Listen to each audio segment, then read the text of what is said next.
Halo para pencari inspirasi. Kali ini kita akan unboxing dan quick review Mini 4WD seri Go for Speed dari All Day, yaitu Soaring Dragon. Seri Go for Speed yang pahenya yaitu seri 860C.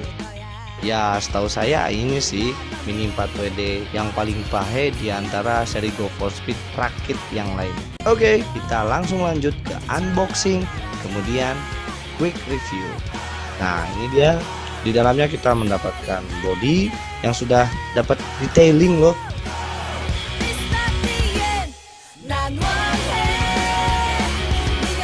Kemudian bagian tutup gearbox, kemudian bumper belakang dan lain-lain. Kelengkapan sasis, roller juga ada, switch. Nah, dan ini dia sasisnya.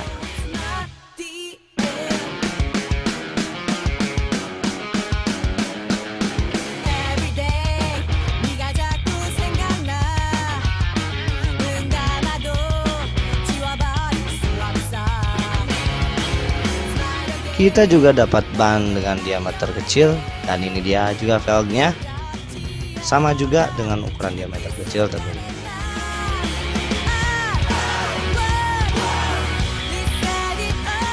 Dan selain itu sudah pasti kita mendapatkan perlengkapan lain seperti terminal, motor atau dinamo, gris dan lain-lain. Nah, ini dia kita kelengkapan untuk upgrade yang dijual terpisah. Ini dia decal atau stikernya, yang paling lengkap loh di antara seri-seri yang belum dirakit.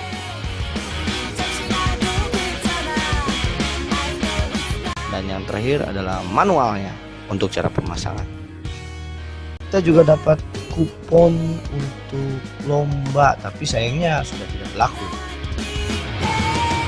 Ini dia sasisnya.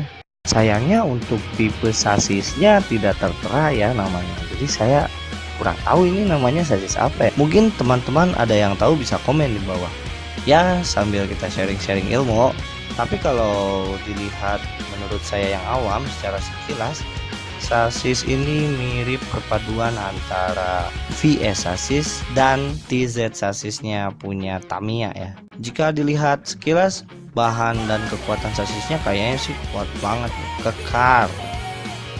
Dan bodinya juga asik nih karena sudah dikasih detailing dari sananya. Ya, walaupun bodinya ala kadarnya dibanding dengan seri-seri yang lain, tapi menurut saya bentuk bodinya sudah cukup mewakili dengan artwork atau gambar yang ada di luar box. Oke teman-teman, sekian dulu unboxing dan quick review dari saya. Sampai berjumpa di lain kesempatan.